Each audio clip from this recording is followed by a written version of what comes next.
C'était l'année 1941 et l'Europe était plongée dans un tourbillon de violence alors qu'Hitler et la machine de guerre nazie, aveuglée par l'ambition, lançaient l'opération Barbarossa contre l'Union soviétique. Des murmures d'une menace imminente résonnaient à travers le continent européen, annonçant un nouveau chapitre d'horreur et de destruction. Sur les champs de bataille, ce n'étaient pas seulement les hommes qui combattaient. Des centaines de milliers de femmes soviétiques rejoignirent l'armée rouge pour défendre leur patrie. Le rugissement des chars, le tonnerre des explosions et l'odeur de la poudre et du sang emplissaient l'air sur les champs de bataille où ces courageux soldats soviétiques luttaient. Cependant, pour celles capturées par les nazis, le destin était cruel. Les cicatrices de la guerre marqueraient à jamais la vie de ces héroïnes, laissant un héritage de douleur et de souffrance qui mettrait des générations à guérir.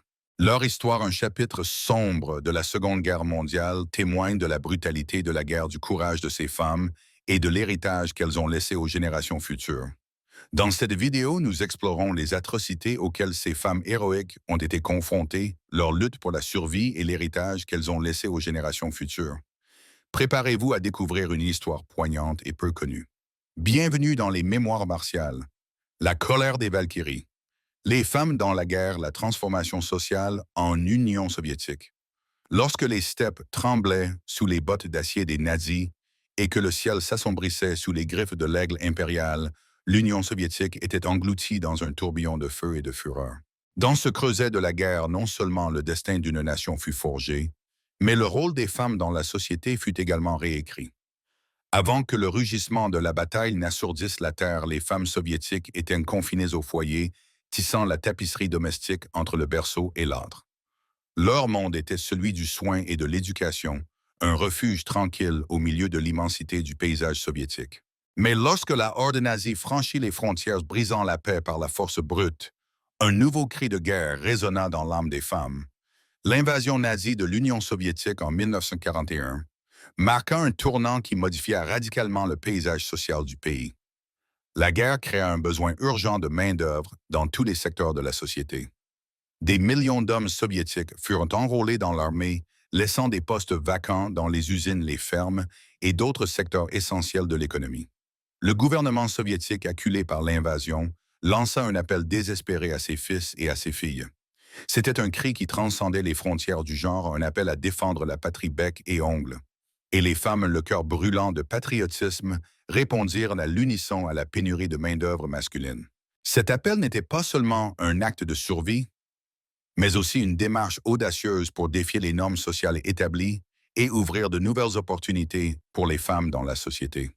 Les femmes soviétiques répondirent à l'appel du gouvernement avec un enthousiasme et une détermination admirables. Elles assumèrent courageusement et de manière responsable des rôles jusque-là considérés comme réservés aux hommes occupant des postes dans l'industrie, l'agriculture et pour la première fois dans l'histoire soviétique sur les lignes de front. La participation active des femmes au combat fut non seulement une contribution cruciale à la défense du pays, mais aussi un défi aux normes sociales et traditionnelles.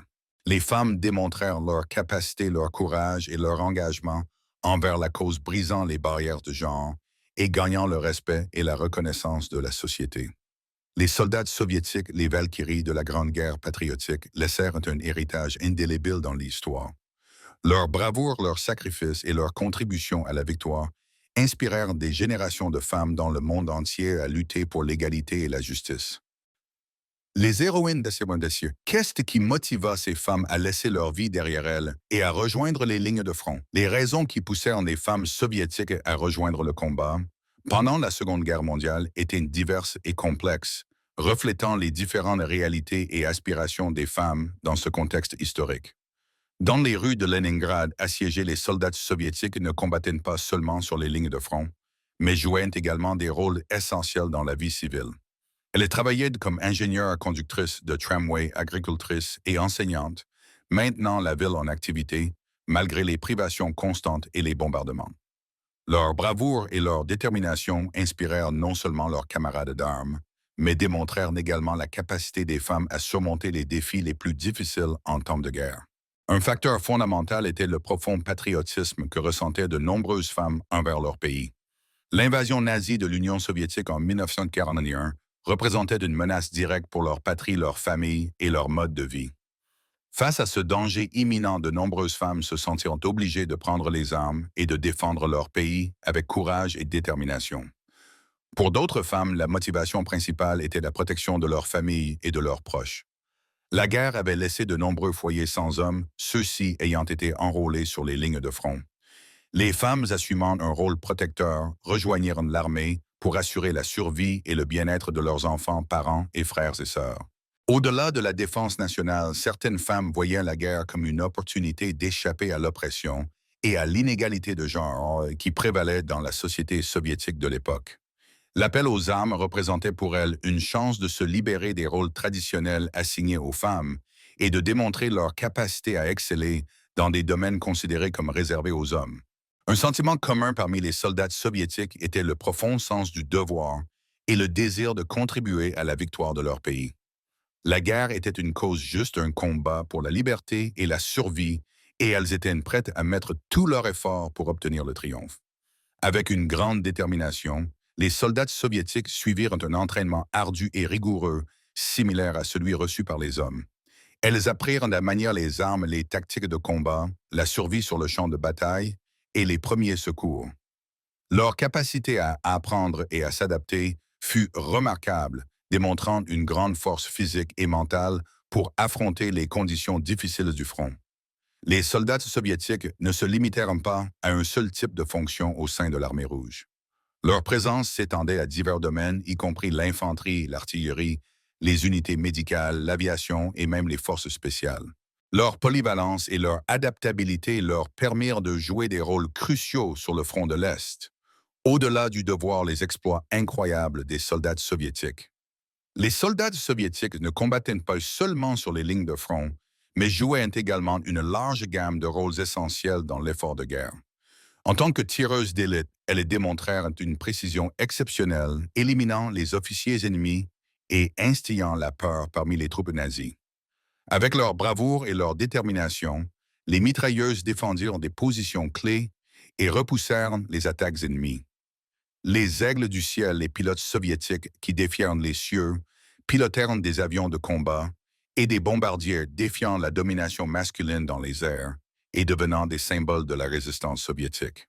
Un exemple de bravoure dans les cieux est l'histoire de Polina Gelman, une pilote du 589e régiment de bombardement nocturne connue sous le nom de Sorcière de la nuit, une unité aérienne entièrement féminine créée par la célèbre aviatrice soviétique Marina Raskova. Leur surnom Sorcières de la nuit leur fut donné par les nazis en raison de la tactique utilisée par ces pilotes qui consistait à couper leur moteur en plein vol. Cette manœuvre leur permettait de planer silencieusement au-dessus des positions ennemies indétectées par les radars ou les défenses antiaériennes. En atteignant leur cible, elles redémarraient leur moteur et larguaient leurs bombes, créant un effet de surprise et de terreur parmi les troupes nazies. En 1941, Gelman s'enrôla dans l'armée de l'air soviétique et fut affecté au régiment de bombardement nocturne. Pilotant un Po-2, un biplan léger mais efficace, Gelman effectua plus de 800 missions de combat pendant la guerre. Son objectif principal était de bombarder les positions ennemies, les usines, les aérodromes et les lignes ferroviaires, principalement la nuit pour tirer parti de l'obscurité et de l'effet de surprise. La bravoure et la précision de Gelman au combat en firent une pilote légendaire. Pendant la guerre, elle détruisit de nombreuses cibles ennemies et reçut de nombreuses décorations dont l'Ordre de l'Étoile rouge, l'Ordre de la guerre patriotique et l'Étoile d'or, la plus haute distinction militaire soviétique. Dans les hôpitaux de campagne et sur le champ de bataille, où la mort rôdait à chaque coin, les infirmières soviétiques connues comme des anges en enfer étaient des phares d'espoir et de compassion. Avec des mains fermes et des cœurs courageux, elles soignaient les blessés, soulageant leurs douleurs physiques et émotionnelles. Leur dévouement était inébranlable, même dans les conditions les plus précaires et dangereuses. Dans les zones occupées par les nazis, les partisanes soviétiques, des femmes intrépides et déterminées, opéraient comme une épine dans le flanc de l'ennemi. Leur mission était de saboter les infrastructures, de recueillir des informations cruciales et de harceler les troupes ennemies, contribuant de manière significative à la résistance contre l'invasion nazie. Une histoire intéressante est celle de Lyudmila Pavlichenko, connue sous le nom de Dame de la mort par les nazis. Sa précision et sa bravoure en firent une héroïne nationale et un symbole de la résistance soviétique. Selon les archives soviétiques, Lyudmila élimina 3 de 9 soldats ennemis, confirmait un nombre extraordinaire pour tout tireur d'élite dans l'histoire, en particulier pour une femme de cette époque. Sa précision et son ingéniosité en firent une héroïne nationale, lui valant le surnom de Dame de la Mort de la part des Allemands qui craignaient son tir mortel. L'ennemi implacable, perspective allemande et ordre d'extermination. La présence de femmes soldates dans l'armée soviétique pendant la Seconde Guerre mondiale représentait un défi direct à l'idéologie nazie profondément enracinée dans la suprématie raciale et la misogynie. Pour les nazis, les femmes étaient considérées comme des êtres inférieurs destinés à la reproduction et aux soins domestiques, incapables de participer aux tâches masculines de la guerre. En revanche, l'Union soviétique promouvait l'égalité des genres et l'autonomisation des femmes dès sa création. La participation des femmes à la main-d'œuvre et à la vie publique était considérée comme un pilier fondamental du socialisme. Face à l'invasion nazie, le gouvernement soviétique appela les femmes à rejoindre l'armée et à défendre leur patrie. La vision nazie des femmes était basée sur la croyance que la race aryenne était supérieure à toutes les autres. Selon cette idéologie, les femmes aryennes devaient se consacrer à la procréation d'enfants aryens purs pour renforcer la race. La participation des femmes à la sphère publique, et en particulier sur le champ de bataille, était considérée comme une déviation de l'ordre naturel et une menace pour la pureté raciale. Cette vision déformée des femmes se reflétait dans les politiques nazies. Le régime nazi mit en œuvre des mesures pour limiter l'accès des femmes à l'éducation et à l'emploi, les encourageant à se concentrer sur le mariage et la maternité. Les femmes juives en particulier furent soumises à une persécution brutale, étant victimes de violences de discrimination et d'extermination pendant l'Holocauste. La présence de femmes sur le champ de bataille soviétique était une affront directe à la vision nazie du monde. C'était un symbole de résistance, d'égalité et de défi contre la hiérarchie de genre imposée par le régime. Les soldats soviétiques, par leur bravoure et leur détermination, représentaient l'antithèse du modèle nazi idéalisé de la femme. La propagande nazie n'épargna aucun effort pour diaboliser les soldats soviétiques, les dépeignant comme sauvages, impitoyables et dépourvus de féminité. Elles étaient décrites comme des êtres sans valeur, incapables de se défendre ou de contribuer à la société au-delà de la maternité. Elles furent faussement accusées de commettre des atrocités contre les soldats allemands et de représenter une menace pour la civilisation occidentale. Cette narrative déshumanisante visait à démoraliser les troupes soviétiques, à justifier la brutalité envers les femmes capturées et à renforcer la suprématie raciale aryenne proclamée par le nazisme. Le maréchal Walter von Reichenau, l'un des commandants les plus impitoyables de l'armée allemande, émit un ordre en 1941 exigeant l'exécution immédiate de tous les soldats soviétiques capturés par principe. Cet ordre reflétait la politique nazie d'extermination systématique envers les femmes soviétiques considérées comme indignes de vivre. L'ordre de Reichenau eut un impact psychologique dévastateur sur les soldats soviétiques capturés. Elles vivaient sous la menace constante de la mort et de la brutalité de leurs geôliers. La connaissance de cet ordre exacerbait leur peur et leur incertitude, les rendant victimes d'une idéologie qui les considérait comme inférieures et jetables. Pratiquement tous les commandants des troupes allemandes émirent ces ordres secrets et illégaux. Certains des généraux nazis les plus extrêmes ordonnèrent à leurs troupes de pendre les combattantes aux arbres pour qu'elles soient en vue, encourageant ainsi les autres recrues à abandonner les lignes de front. L'ordre du maréchal suscita une controverse même au sein des troupes allemandes. Certains soldats, guidés par leur humanité et leurs principes éthiques, refusèrent d'obéir, le considérant comme barbare.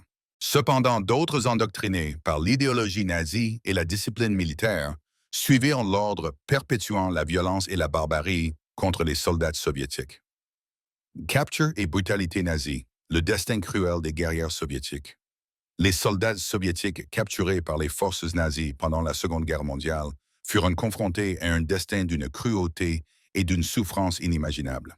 Au lieu d'être traités avec le respect et la dignité qu'elles méritaient, en tant que prisonnières de guerre, elles furent envoyées dans les tristement célèbres camps de concentration nazis, où elles devinrent victimes de brutalité systématique et de conditions de vie inhumaines. Les camps de concentration nazis étaient des lieux d'une horreur indescriptible. Conçus comme des instruments d'extermination et de contrôle social, ces camps était le théâtre d'atrocités défiant tout concept de justice et d'humanité. Les soldats soviétiques, aux côtés de milliers de prisonniers de divers horizons, furent forcés de vivre dans un environnement de terreur et de désespoir. La faim constante était l'une des principales tortures infligées aux prisonniers. Les rations alimentaires étaient insuffisantes et de nombreux prisonniers moururent de famine. Les maladies telles que le typhus et la dysenterie se propageaient rapidement en raison des conditions insalubres et du manque de soins médicaux. Le travail forcé était une autre forme de torture utilisée par les nazis. Les prisonniers étaient contraints de travailler de longues heures dans des conditions épuisantes sans repos adéquat ni protection contre les éléments. De nombreux prisonniers moururent ou furent laissés handicapés en raison du travail excessif et des conditions de travail épouvantables. Malgré la brutalité et l'horreur qui les entourait, les soldats soviétiques ne renoncèrent pas. Leur esprit indomptable et leur détermination à survivre les poussèrent à employer diverses stratégies de résistance et de survie pour maintenir l'espoir et la dignité au milieu de l'horreur.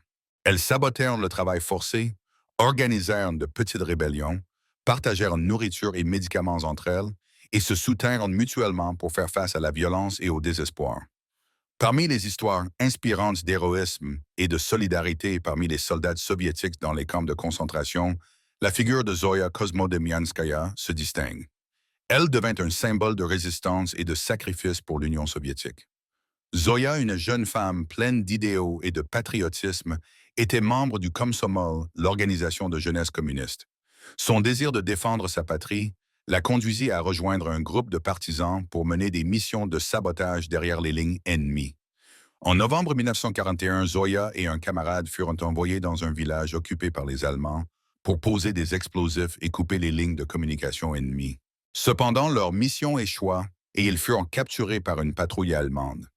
Soumise à des interrogatoires brutaux et à la torture par la Gestapo, Zoya refusa de révéler des informations sur ses camarades ou leurs plans. Malgré la douleur et la pression, Zoya conserve une attitude héroïque et provocatrice inspirant les autres prisonniers par son courage et sa détermination. Le 21 novembre 1941, Zoya fut condamnée à mort par pendaison. Malgré sa courte vie, Zoya Kosmodemyanskaya devint un symbole de la résistance soviétique contre l'invasion nazie. En 1942, elle reçut à titre posthume le titre de héros de l'Union soviétique, la plus haute distinction militaire du pays. Fleur fanait l'impact psychologique de la captivité sur les soldats soviétiques. Au milieu du tumulte de la Seconde Guerre mondiale, les soldats soviétiques se dressèrent comme des héroïnes, défendant leur patrie avec bravoure et détermination. Elles affrontèrent l'ennemi avec ténacité, défiant les attentes d'une société patriarcale qui les reléguait à des rôles domestiques. Cependant, le destin leur réservait un chapitre cruel, la capture par l'ennemi. Outre les atrocités physiques qu'elles subirent dans les camps de concentration, où elles furent victimes de brutalité, de faim, de maladies et de travail forcé, elles endurèrent également un profond traumatisme psychologique qui marqua leur vie à jamais. Les cicatrices invisibles de la guerre s'imprimèrent dans leurs âmes, affectant leur santé mentale et leur capacité à se réintégrer dans la société. Le traumatisme de la capture et les expériences dans les camps de concentration se manifestèrent de diverses manières chez les soldats soviétiques. Le trouble de stress post-traumatique TSPT avec ses flashbacks, cauchemars et difficultés de sommeil devint un compagnon inséparable. L'anxiété et la dépression les hantaient constamment, affectant leur capacité à se concentrer, à apprécier les activités quotidiennes et à maintenir des relations interpersonnelles. Les images de violence, de mort et de destruction restaient gravées dans leur esprit, générant des sentiments de culpabilité, de peur et d'impuissance. Le sentiment d'avoir échoué envers leurs camarades et leur patrie les tourmentait, devenant un fardeau émotionnel insupportable. Malgré le traumatisme, les soldats soviétiques firent preuve d'une résilience remarquable. Elles développèrent divers mécanismes d'adaptation pour endurer leur situation et trouver un chemin vers la guérison. La solidarité entre camarades, l'attachement à la foi et l'espoir d'un avenir meilleur furent leurs principaux remparts. Le soutien mutuel et le partage des expériences douloureuses leur permirent de trouver du réconfort et de la force dans l'adversité. Les soldats formèrent des liens de sororité qui les aidèrent à faire face au traumatisme et à garder l'espoir vivant. Pour de nombreux soldats, la foi religieuse offrait un sentiment de paix et d'espoir au milieu du chaos.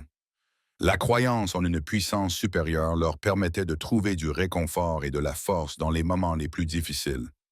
La conviction que la guerre finirait et qu'elle pourrait rentrer chez elles les motivait à persévérer. L'espoir d'un avenir meilleur leur donnait la force d'affronter le présent et de lutter pour leur survie. Ravensbrück, fleur de sang sur la terre gelée, dans la terre glacée de l'Allemagne au milieu des forêts enneigées et des champs sombres se dressait un symbole d'horreur et de honte. Le camp de concentration de Ravensbrück, un lieu où la cruauté et la barbarie régnaient sans merci, où les vies de milliers de femmes se flétrissaient comme des fleurs arrachées à leurs racines. En 1939, sur l'ordre de Heinrich Himmler, chef de la SS Ravensbrück, fut érigé. Contrairement aux autres camps de concentration, celui-ci fut spécifiquement conçu et construit pour les femmes. Son objectif initial était d'accueillir des prisonnières politiques juives roms et lesbiennes considérées comme des ennemis du Reich. Cependant, avec le temps, le camp devint un centre d'extermination systématique où les femmes furent soumises à des conditions inhumaines et à toutes sortes d'abus. La vie à Ravensbrück était un cauchemar constant. Les prisonnières vivaient entassées dans des baraquements insalubres où la faim, les maladies et le froid étaient leurs principaux adversaires. Elles étaient forcées d'effectuer un travail forcé, épuisant, souvent dans des conditions météorologiques extrêmes, et étaient soumises à des humiliations, des tortures et des exécutions constantes. Les abus sexuels étaient une pratique courante à Ravensbrück. Les prisonnières étaient violées par les gardiens utilisés comme objets de plaisir et soumises à des expériences médicales forcées qui exploitaient leur corps. Ces atrocités laissèrent une profonde blessure sur les victimes, marquant leur vie à jamais. À la tête du camp de Ravensbrück se trouvait un groupe de femmes impitoyables, dirigé par Dorothea Binz, commandante du camp de 1942 à 1945. Ces femmes connues pour leur cruauté et leur sadisme instaurèrent un règne de terreur qui transforma la vie des prisonnières en enfer. Irma Gress, surnommée la bête de Ravensbrück, était une jeune gardienne connue pour sa brutalité et son plaisir à infliger des souffrances aux prisonnières. Johanna Lang, une autre gardienne sadique, était responsable de la conduite d'expériences médicales inhumaines sur les femmes à des fins eugéniques et d'armement. Les femmes soviétiques constituaient un groupe important parmi les prisonnières de Ravensbrück. On estime qu'entre 1941 et 1945, environ 120 000 femmes soviétiques furent envoyées dans le camp. Ces femmes capturées pendant la Seconde Guerre mondiale furent soumises aux mêmes atrocités que les autres prisonnières, mais subirent également une discrimination supplémentaire en raison de leur nationalité et de leur résistance au régime nazi. L'aube au milieu des ruines, la libération des soldats soviétiques capturés. Alors que les forces alliées avançaient à travers l'Europe ravagée par la guerre en 1945, la libération des camps de concentration nazis devint une mission d'une importance cruciale. En ouvrant les portes de ces enfers terrestres, les soldats alliés découvrirent des scènes qu'ils n'oublieraient jamais. Des milliers de prisonniers squelettiques malades et proches de la mort, victimes de la brutalité et de la barbarie du régime nazi. Parmi eux se trouvaient des soldats soviétiques et des femmes qui avaient combattu avec bravoure et honneur, seulement pour être capturés et soumises à des atrocités inimaginables. Les camps de concentration nazis étaient des lieux conçus pour infliger un maximum de souffrance et exterminer ceux jugés indésirables par le régime. Les conditions de vie étaient inhumaines, surpeuplement, extrême faim constante, exposition à des maladies mortelles, travail forcé épuisant et violences physiques et psychologiques quotidiennes. Les prisonniers étaient traités comme des animaux dépouillés de leur dignité et de leur humanité. Les soldats soviétiques capturés par les nazis subirent une double injustice. D'abord, elles avaient été envoyées sur les lignes de front pour défendre leur patrie, défiant les normes sociales de l'époque qui reléguaient les femmes aux rôles domestiques. Ensuite, une fois capturées, elles devinrent victimes de la misogynie et de la haine idéologique du régime nazi, qui les considérait comme des ennemis inférieurs, indignes de respect. Malgré les atrocités qu'elles endurèrent, les soldats soviétiques firent preuve d'une bravoure et d'une résilience extraordinaires.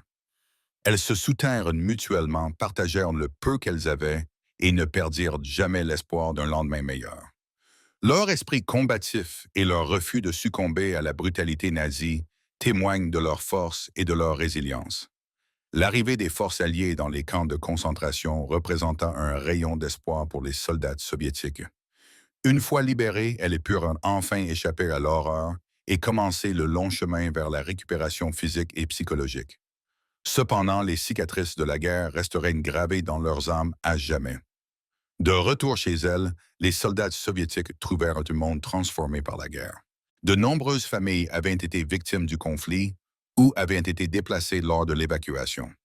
La société soviétique, encore sous le choc des horreurs de la guerre, ne comprenait pas toujours ou n'appréciait pas les expériences de ces femmes qui avaient courageusement combattu et sacrifié. La guerre et la captivité laissèrent des cicatrices indélébiles sur la vie des soldats soviétiques. Beaucoup souffraient de stress post-traumatique, de dépression, d'anxiété et de problèmes physiques en raison des atrocités qu'elles avaient subies. Malgré ces difficultés, ces femmes firent une preuve d'une grande résilience et d'une grande force pour avancer dans leur vie. Au-delà du champ de bataille, l'héritage des soldats soviétiques. Après l'horreur et la brutalité des camps de concentration nazis, les soldats soviétiques survivants retournèrent dans une patrie dévastée par la guerre.